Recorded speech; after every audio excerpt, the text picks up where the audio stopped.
Fears of tapering and a mild economic recovery has the bond vigilantes out in force. The yield on the 10-year is nearing a 2-year high, so the question is whether or not the Fed is losing control of the bond market. Well, let's start talking some numbers with Dr. Ron Paul. He is a former US representative and a highly respected voice on the economy. So, Dr. Paul, thank you very much for joining us today. You're welcome. Nice to be with you. My first question to you, sir, is are you concerned about the sell-off in the Treasury market? Yeah, I watch that very closely. And the one thing that I've learned over the years and also have learned from Austrian economics is you can predict trends pretty well, but timing is a little more difficult. But it seems to me personally that the bull market in bonds, which has been going on since about 1980, 30-some years, I think it's at an end, and people talk about whether or not the Fed's losing control because they are very, very powerful, especially when you have a reserve currency and especially when we have a wealthy country and a good economy. But I think things are changing.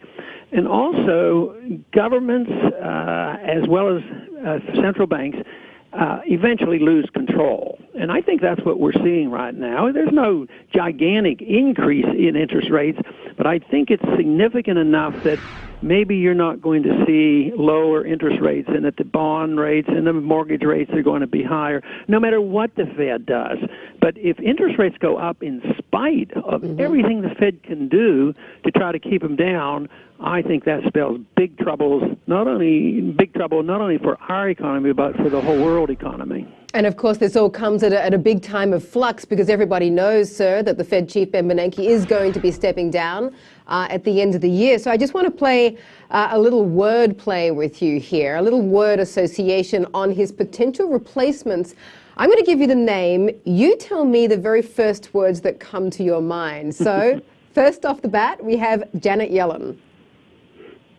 Keynesian economist would do the same thing that the other Fed chairmen have done in the past. Larry Summers. Identical, except his administrative function might be slightly different, but believes in the same philosophy of inflating, monetizing debt, and regulating. Tim Geithner.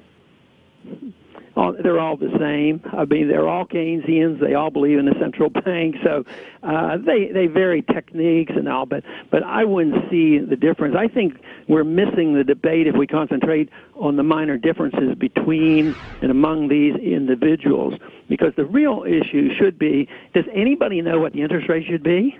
Does anybody know what the money supply should be? This pretense that an individual or a small secret group of individuals know what's best for the economy and take away the principle of saving money and market rates of interest, that's why we can't have any assurances that this recovery is worth much, because it's still based on false information. So what do you think Ben Bernanke's legacy is going to be? Well, who knows?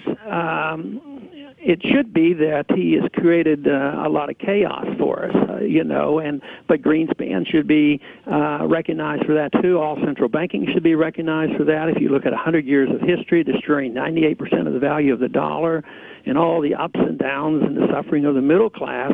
But, history eventually will do that, but whether or not the people will wake up and say, well, it's this whole notion of economic planning through central banking is what is at flaw, which is the flaw in the system. They're not about to recognize this, and some people are going to make excuses.